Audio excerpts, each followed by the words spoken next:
he bargained it, so I didn't even get to like tell the story of what we've been through. He is $24,000. He took. What was the figure? I'm sorry. 24,000. He took 24. Yeah, and we had a written agreement that he was gonna pay child support, and he never did. He drew up a financial agreement that if I quit my job, that I would get all the extra money from his paycheck to pay the stuff that I normally pay, which I pay for the home, stuff everybody needs. He reneged on that. He led me on to believe that if I just dumped all my money into the house, which I put about $32,000, which I have all the records for, that it's gonna be this happy home, this family. I knew that he was gonna do something sneaky. This is just what he does. I just I didn't do anything to him. He got a head injury. He started blacking out and just being irritable and frustrated, and they started, get confused and pass out on the ground. And then you went from this loving, elementary school teacher that I adored and was loyal and served for 6 years to a guy that when a 2-year-old takes too long to put his shoes on, he rips the door off the wall.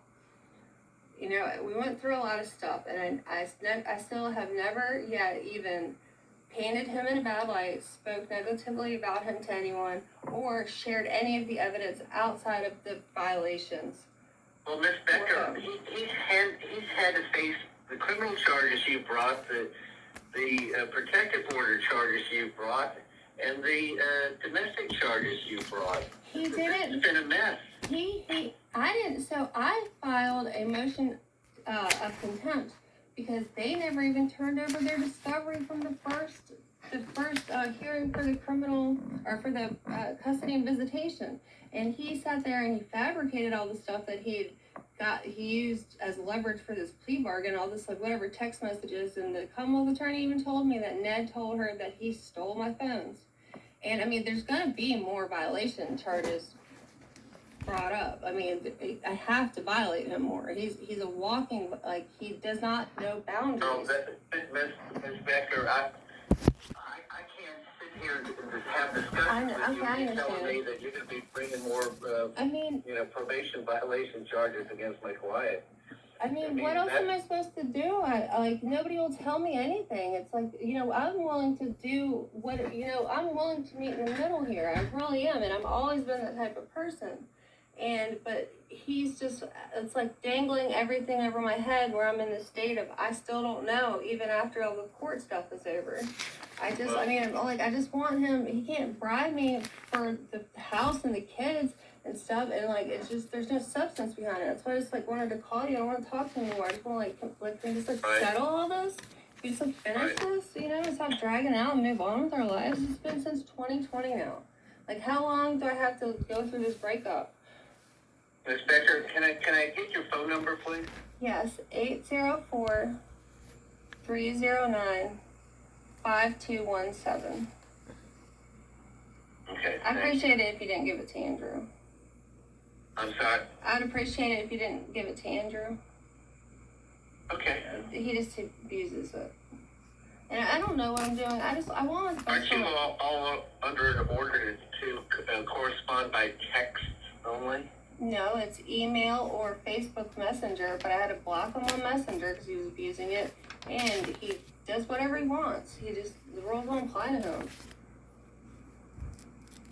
Well, I've consulted him to follow strictly the orders of the court. He can't do it. And me and Andrew really did love each other. We had a really great relationship. He worshipped me.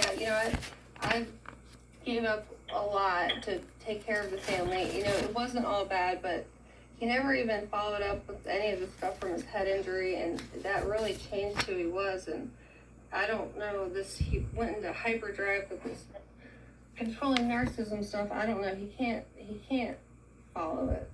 I don't know. I don't want more trouble. I don't want to you know, have to have him lose his job, or, you know, I'm not out there, you know, making a horrible name for him like he's done to me. I'm a very private person, and I'm like... Don't you know, Andrew's, you know, he's paying for the house and he's supporting the kids? Yeah, and he You're not paying anything. I know, and you know what? I deserve to not pay anything for what he put me through. He didn't get criminal charges. That's what he pleaded for. He'd rather give me possession of the house and pay for it instead of go to trial. That's what it was. I didn't have anything to do with that. I didn't have anything. I tried to, you know, separate.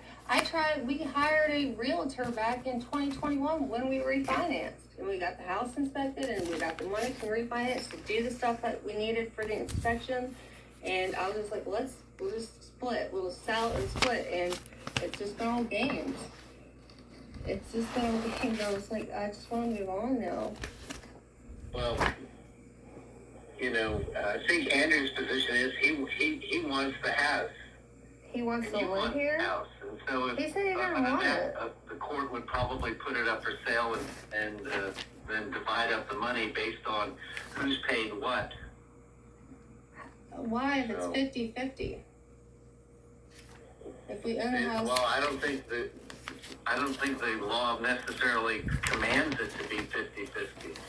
No, like I own Everybody 50-50. would have an opportunity to show they've paid X amount of dollars in repairs, they've done work on it, they've paid mortgages on it, they've paid taxes and insurance on it. Okay, but what is the value you put on a stay-at-home mother? Because I quit working because his oldest son was sick, and his both parents in kindergarten, they didn't want to watch him, and it was like 6 weeks. So I quit work, and I sat for 5 years. I sat in his classroom because he was getting ready to get fired half of the week, and then my other son's school, I volunteered for the school. Andrew was a full-time job. You couldn't compete with me working. So, like, I just get completely screwed because there's no rights for stay-at-home mothers. Like, I took care of my family. I'm a professional mother. And, you know, that's what I did. I took care of my family. And with him... Well, I'm not saying doesn't have any value, Ms. Becker. I'm just saying that the court would consider all of that. You know, and with all the stuff that he's stolen, every time I set up a desk in his house, it got infiltrated, and he took most of my books and most of my records and everything, but I still got enough to show. But I can't compete against the Woodward's money and their, you know, social status. I mean, I was a stay-at-home mother, and then this happened, and I gave up. I had 1 semester of college left. You know, I was on my way to, like, building up a really... Don't you have a boyfriend living there at the house? Nobody lives here. Nobody lives here. I live here by myself. You can come by. I can put you on video chat right now. It's still set up for the kids. I've been working on the house day and night. It looks beautiful. I've done so much work to it, and I've kept it up. And I just go in there and I dust the baby's room on Friday before they come. And I get to see them on Saturday. And they're not even accommodating them at Andrew's parents' house, and they won't take any of their things. I mean, I have nice stuff everything in the house I've bought. So I paid for the home. Andrew paid for the house. Like the box around the home, I paid for everything else. You know, I wish I just had a $1,000 payment a month, but all my stuff was like the little stuff. And it added up that I put more money into the house and home than he did a month. And I was like not making as much money. He just spends his money. I don't even have a boyfriend. And I'm not even in a band. Crazy band. I play for my church. I have information to the contrary on some of that, but let me ask you this, Ms. Becker. Mm-hmm. Have you called the guardian ad litem? I emailed her just a minute ago. Okay. All right, well, why don't I do this? I will discuss it with my client and contact the guardian ad litem, and maybe it makes sense to do a mediation, okay? Okay, that'd be really great. I don't know. I'm sorry, I'm not trying to sound frustrated with you. I'm just frustrated that this is still dragging out because I'm here to I'm flexible. Okay, I'm flexible. I can work. You know, I can meet in the middle, but it has to be, we have to actually find where the middle meets, because I can't be just doing this run around playing game stuff anymore. I'm an adult. I'm ready to move on. And you can, all your information, whatever contrary you have, I'm telling you that there's nobody here, and all I do is work on the house, and I can't do any more than what I'm doing, and I know I'm a good person, I'm doing the right thing, and I'm a good mother also, so I really hope that Andrew... Are you employed? Am I employed? Yeah. Yeah, my job right now is basically, because I knew this partition suit was coming, I work for my house. I work for my house, because I know that the condition that it was in, when I knew he was going to do a partition suit, and he bargained it, so I didn't even get to